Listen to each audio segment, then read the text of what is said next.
नमस्कार दोस्तों, स्वागत है आपका हमारे YouTube चैनल में। वैचारिक पृष्ठभूमि जैसा क्रमशः हम चल रहे हैं, हमने स्त्री विमर्श पे चर्चा की। आज इसी विमर्श में जब हम बात करेंगे अस्मिता मूलक जब अध्ययन होगा, तो ये अस्मिता पर अब अगर ध्यान दे रहे हैं तो एक ऐसा भी वर्ग है जिसका जो साहित्य है वह इस समय प्रखर मुखर या अनुसंधान का मूल विषय के रूप में बनता जा रहा है। तो दलित विमर्श की हम वैचारिक पृष्ठभूमि के अंतर्गत चर्चा करेंगे और परीक्षाओं में भी यहाँ से प्रश्न आते हैं। Net JRF, DSSB, TGT, PGT, assistant professor जैसे बहुत महत्वपूर्ण जो परीक्षाएं हैं आप सभी के लिए, उनमें ये प्रश्न पूछे जाते हैं। पीडीएफ के लिए आप हमारे चैनल पर संपर्क कर सकते हैं, कॉन्टैक्ट नंबर सामने लिखा हुआ है। मैं प्रभात मिश्रा, हमारा चैनल गुरु चेला एकेडमी। प्रारंभ करते हैं आज का विषय और इस पर हम चर्चा करेंगे कुछ मूलभूत तत्वों के साथ। किस प्रकार से प्राचीन पृष्ठभूमि रही, किस प्रकार से यह आधुनिक क्षेत्र की बात करता है, किस प्रकार से यह अद्यतन में जो संभावनाएं हैं वहाँ पर हम इसके विमर्श की चर्चा करेंगे। आवश्यकता क्या है और प्रारंभ करते हैं। जी हाँ, दलित विमर्श जो है वो दलित विमर्श का आधार क्या है? अस्मिता मूलक विमर्श। जी हाँ, जहाँ पर हम दलितों की अस्मिता या दलितों के उत्थान के लिए जब कार्य करते हैं, अध्ययन करते हैं, लेखन करते हैं, तो इस प्रकार के विमर्श को हम दलित विमर्श कह करके संबोधित करते हैं। इसकी आवश्यकता क्यों पड़ी? ये दलित विमर्श की आवश्यकता क्यों पड़ी? क्योंकि हमारे जो प्राचीन परंपरा की बात करें, जब हम प्राचीन या वेद वेदांतर की बात करेंगे तो वहाँ पर क्लास का जो एक चैप्टर था, यानी क्लास बांटी गई, वर्ग ब्राह्मण, क्षत्रिय, वैश्य, शूद्र, और यही जो चौथा वर्ग था, इस चौथे वर्ग को समाज का उपेक्षित वर्ग माना गया। तो अगर हम इस आर्य समाज की बात करें तो आर्य समाज में उस वर्ग को कार्य के आधार पर बांटा गया था, इन चारों को। लेकिन एक जातिगत जब टिप्पणी करनी होती है तो इस प्रकार की जो परंपरा थी, जो पैतृक बना दिया गया, तो उसी का एक भाग जो था वो आदि अनंत चल करके समाज का अपंग अंग बन गया। यानी इसी पर विमर्श करने का कार्य हम यहाँ पे करेंगे। तो यह क्या है? एक भारतीय विमर्श है, क्योंकि जाति भारतीय समाज की बुनियादी संरचना में से एक है। मैंने कहा ना, बुनियादी संरचना वो कौन सी? वह आर्य समाज में जो क्लास बांटा गया, ब्राह्मण, क्षत्रिय, वैश्य, शूद्र, इसी चौथे वर्ग का स्तर इतना गिर गया कि यह समाज का सबसे उपेक्षित वर्ग बन गया। इसीलिए हम प्रारंभ से ही अगर हम बात करें तो ये विमर्श जो है दलित विमर्श, ये आज नया नहीं है। इस पर हम लगभग 1500 वर्षों से कार्य कर रहे हैं। जैसे ही हिंदी साहित्य की अगर हम बात करेंगे तो हिंदी साहित्य का सबसे पहला काल या सबसे पहला कवि भी दलितों के उत्थान की ही बात कर रहा था। जी हाँ, और यहाँ पे जो उत्थान की बात है वह सिद्धों से हम बताएंगे कि किस प्रकार से सिद्ध साहित्य से यह प्रारंभ होता है। जाति व्यक्ति से हमेशा के लिए चिपक गई, जैसा कि क्लास में बताया गया, कार्य के आधार पर बात की गई थी, लेकिन क्लास को कास्ट कहकर संबोधित कर दिया गया। यानी क्लास को कास्ट, न कि क्लास थी कार्य के आधार पर, कास्ट हो गई उसके पैतृक संपत्ति के आधार पर या जाति के आधार पर। तो जाति शब्द क्या है? आज जुड़ा हुआ है, चुनावी एजेंडे के रूप में है। जाति व्यक्ति से हमेशा के लिए चिपक गई और उसी जाति के आधार पर उसे सवर्ण या शूद्र, उच्च या निम्न माना जाने लगा। ये उच्च और वर्ग और निम्न वर्ग, एक कथन ये भी है आचार्य प्रसाद द्विवेदी जी का, वो कहते हैं कि अगर हम जिसमें जो हमारा समाज है उसमें हम चाहें जितने भी जतन कर लें, हिंदू धर्म में हर एक वर्ग ऐसा है जो अपने से नीचे एक जाति अवश्य ढूंढ लेता है। तो इस प्रकार से उनकी ऐसी बौद्धिक विस्तृत विवेचन की चर्चा करें तो यह बिल्कुल सत्य है। शूद्रों को अस्पृश्य और अछूत माना जाने लगा, और इतना ही नहीं, उन्हें वेदों के अध्ययन से, पठन पाठन से, मंदिरों में प्रवेश से, या उनको उस लीक पर न चलने दिया गया जिस पर उच्च वर्ग चल रहा था। तो ऐसी जब जंगम अपराध उच्च वर्ग ने किए हुए हैं तो उसी का यहाँ पे अब उसको साम्यवादी विचारधारा में लाने के लिए या समाज की एक विस्तृत विचारधारा में लाने के लिए इसमें हमें कार्य करना पड़ रहा है। दलित विमर्श जैसा एक क्षेत्र ही बनाना पड़ रहा है। चलिए प्रारंभ करते हैं आगे की बातें। दलित शब्द का मित्रों अर्थ क्या है? मसला हुआ, रौंदा या कुचला हुआ, नष्ट किया हुआ, दरिद्र और पीड़ित दलित वर्ग का व्यक्ति। मसला हुआ, रौंदा हुआ या कुचला हुआ, नष्ट किया हुआ, ये सब शब्द के अर्थ जो हैं वो कहाँ से निकल कर के आए, इसकी पृष्ठभूमि मैंने आपको तैयार करके बता दी। तो दलित वर्ग के व्यक्ति के रूप में इसको संबोधित किया जाता है। कुछ ऐसे विचारक हैं जिनके द्वारा इन पर टीका टिप्पणी भी की गई। एनी बेसेंट ने दरिद्र और पीड़ितों के लिए डिप्रेस्ड शब्द का प्रयोग किया। कौन सा शब्द? डिप्रेस्ड, अंग्रेजी का डिप्रेस्ड शब्द है, इसका प्रयोग उन्होंने दलितों के लिए और पीड़ितों के लिए किया। ओम प्रकाश वाल्मीकि इस लेखन में सबसे अच्छा, सबसे सशक्त हस्ताक्षर, इनके अनुसार दलितों द्वारा लिखा जाने वाला साहित्य ही दलित साहित्य है।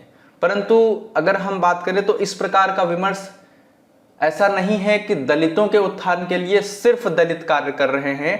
तो मेरा मानना है कि दलितों के लिए दलित जो साहित्य लिखा जाता है या दलितों द्वारा नहीं हो सकता, दलितों के लिए लिखा जाने वाला साहित्य ही दलित साहित्य कहा जा सकता है। माननीय डॉक्टर अंबेडकर जी का जीवन संघर्ष जो है, ज्योतिबा फुले तथा महात्मा बुद्ध का दर्शन उसकी दार्शनिक पृष्ठभूमि है। जी हाँ, यहाँ से भी अब सबसे महत्वपूर्ण जो अंग है अंबेडकर दर्शन में, हमने इसकी चर्चा की 1931-32 के आसपास से जब अंबेडकर गोलमेज सम्मेलन में भाग लेते हैं, वहाँ से ही दलित विमर्श की चर्चा होती है। इसकी हम विस्तृत चर्चा दलित अंबेडकर दर्शन में ही कर चुके हैं पहले से ही। ज्योतिबा फुले भी उसी में नाम है और वहाँ पर इन दलित को हरिजन शब्द से महात्मा गांधी जी के द्वारा संबोधित भी किया गया था। आरक्षण जैसी परंपरा जो थी वो 1931-32 के आसपास से ही प्रारंभ हुई। कम्युनिटी एक तरीके का एक चैनल बन गया। कम्युनिटी जो एक विचारधारा थी वो लोहिया के भी दर्शन में हमें मिलेगी, अंबेडकर के भी दर्शन में मिलेगी। और दलितोत्थान के लिए हरिजन कह करके कोई नया सिद्धांत तो नहीं प्रतिपादित किया हमारे महात्मा गांधी जी ने, परंतु एक प्रकार से वह यह चाहते थे कि हम लोगों की मानसिकता में साम्यवादी विचारधारा आ जाए, क्योंकि मानवतावादी के अग्रदूत थे, मानवतावाद की चर्चा करते थे और मानवतावाद में मानव की प्रतिष्ठा है, जीवों की प्रतिष्ठा है, इसलिए इसकी चर्चा यहाँ पे की जाएगी। चलिए आगे बात करते हैं। कमल भारती जी के शब्दों में अगर हम बात करें तो दलित मुक्ति का प्रश्न है राष्ट्रीय मुक्ति का प्रश्न, और एक राष्ट्र के संचालन में, एक राष्ट्र के नेतृत्व में हमें इन सभी वर्गों को समभाव के रूप में रखना होगा। स्वामी अछूतानंद की बात करें तो हम तो शुद्ध हैं, बुद्ध मानव हैं, पर तुम परख न पाते उसे छूत के कीड़े सिर में जिससे तुम चिल्लाते हो। हम तो शुद्ध हैं, शुद्ध बुद्ध मानव हैं, पर तुम परख न पाते हो घुसे छूत के कीड़े सिर में जिससे तुम चिल्लाते हो। तो इस प्रकार स्वामी अछूतानंद जी भी इसमें अपने विचार रखते हैं। और हम प्राचीन पृष्ठभूमि की बात करते हैं। प्राचीन, ये विमर्श बिल्कुल भी नया नहीं है। ये विमर्श, जिस विमर्श की हम दलित विमर्श की चर्चा कर रहे हैं, हम 7वीं शताब्दी से इसका अध्ययन कर रहे हैं। जब हम 84 सिद्धों की बात करते हैं आदिकाल के अंतर्गत, जहाँ पे हम सिद्धों में 84 सिद्धों में और साफ साफ लिखा हुआ है वर्ण रत्नाकर, जो कि ज्योतिषर ठाकुर की रचना है, कि इस 84 सिद्धों में वर्णाश्रम व्यवस्था का विरोध भी किया गया और सभी वर्ग के ब्राह्मण, क्षत्रिय, वैश्य, शूद्र सभी वर्ग के लोगों का इसके अंतर्गत समावेश भी किया गया और इस एक अपंग मानसिकता को दरकिनार कर दिया गया। तो इस प्रकार यह व्यवस्था जो है यह एक प्राचीन पृष्ठभूमि का द्योतक भी है, तो कुछ भी नया नहीं है। और जो अंबेडकर दर्शन बताता है, 1956 में उन्होंने बौद्ध धर्म स्वीकार किया, तो दलित उत्थान के लिए यही वर्ग पहले सामने आया भी था। ब्राह्मण में जो ब्राह्मण धर्म है या हिंदू धर्म है, यहाँ पर वर्णाश्रम व्यवस्था का विरोध किया गया, लेकिन ये परंपरा जो थी ये बौद्ध धर्म में इसका विरोध किया गया और वज्रयान शाखा से सिद्ध निकले थे और इसी का प्रवेश जो था, इसी का प्रभाव जो था वो अंबेडकर दर्शन के अंतर्गत भी मिलता है। चलिए आगे बढ़ते हैं। नाथ पंथ की बात करें तो वहां भी यही परंपरा थी, सर्वधर्म समभाव जैसे विचारों की प्रतिष्ठा का ध्यान रखा गया। अगर हम बात करें यही परंपरा आगे चल करके जब भक्ति काल में आती है तो जात पात पूछे नहीं कोई, हरि को भजे सो हरि को होई जैसी स्थितियां कह करके कबीरदास भी इसमें अपना नाम रखते हैं। रामानंद जिनको आकाश धर्मा गुरु कहा गया, 12 शिष्य थे और सभी वर्ग के शिष्य जिसमें रैदास भी थे, जुलाहे के रूप जाति के रूप में कबीरदास भी थे, नरहर्यानंद भी थे, अनसुख सुर नर भावा पीपा कवि सेध नारय बत सुरचा जैसे 12 शिष्यों के साथ वह भी इस प्रतिष्ठा का प्रचार करते हैं, आकाश धर्मा गुरु के रूप में प्रतिष्ठित होते हैं। तुलसीदास जी की बात करेंगे तो वह भी इसमें बिल्कुल, और उन्होंने साफ साफ केवट और राम की मैत्री को भी दर्शाया अपने जो अब उनका रामचरितमानस है। दूसरा, इसके अतिरिक्त जो सबरी के जूठे बेरों का जो आस्वादन किया हमारे परम पूजनीय श्री रामचंद्र जी ने, तो उसमें भी वह दलितोत्थान का ही विचार रख रहे हैं। तो इस प्रकार कोई भी साहित्य ऐसा नहीं था जहां पर इसकी विशेष चर्चा नहीं की गई। आरक्षण आधुनिक काल की क्षेत्र का विषय है, लेकिन इसकी जो पृष्ठभूमि थी वो हम युग युगांतर से देखते आ रहे हैं। तो इस प्रकार से दलित उत्थान, या फिर यह भी कह सकते हैं कि वर्णाश्रम व्यवस्था पर ध्यान न देने की बात, कि उन्होंने सर्वधर्म संभाव माना ही, तो उनको लगा ही नहीं कि ये अछूत है या ये उच्च वर्ग का है। अब बात करते हैं, उन्होंने साफ साफ शब्दों में कहा कि धूत कहो, रजपूत कहो, जुलाहा कहो कोऊ, काहू की बेटी से बेटा न ब्याहब, काहू की जात बिगाड़ब न सो। तो इस प्रकार से उन्होंने कहा कि मुझे आप धूत कह सकते हैं, अधूत कह सकते हैं, जुलाहा कह सकते हैं, कुछ भी कह सकते हैं, मुझे न किसी की बेटी से बेटा ब्याहना है, न तो किसी की जाति को बिगाड़ना है। तो इस प्रकार सभी वर्गों का अगर हम बात करें तो प्राचीन पृष्ठभूमि तैयार हो जाती है। रीतिकालीन परंपरा की बात करें तो दरबारी प्रशस्ति गाई गई, वहां पर इस प्रकार का विवेचन कोई भी नहीं मिलता। अब हम आते हैं सीधे सीधे आधुनिक काल में, और आधुनिक काल में एक वर्ग जो बात हम करते हैं 1800 फोर्ट विलियम कॉलेज के बाद में, जब आधुनिक काल का प्रारंभ, एक पृष्ठभूमि तैयार होती है। भारतेंदु युग में भी इस प्रकार की चर्चा होती है, लेकिन कुल मिलाकर के अगर हम बात करें तो 1914 सरस्वती पत्रिका से यह आरंभ होता है, और हीरा डोम द्वारा लिखित अछूत की शिकायत को पहली दलित कविता के रूप में माना भी जाता है। अन्य विद्वान अछूतानंद हरिहर को पहला दलित कवि मानते हैं। ये आधुनिक काल की बात कर रहे हैं हम। विद्या बिना मति गई, मति बन गई नीति, नीति बन गई गति, गति बिना बिन गया वित्त, वित्त बिन चरमराए शूद्र। जी हाँ, वित्त बिन चरमराए शूद्र, एक अविधा ने किए इतने अनर्थ।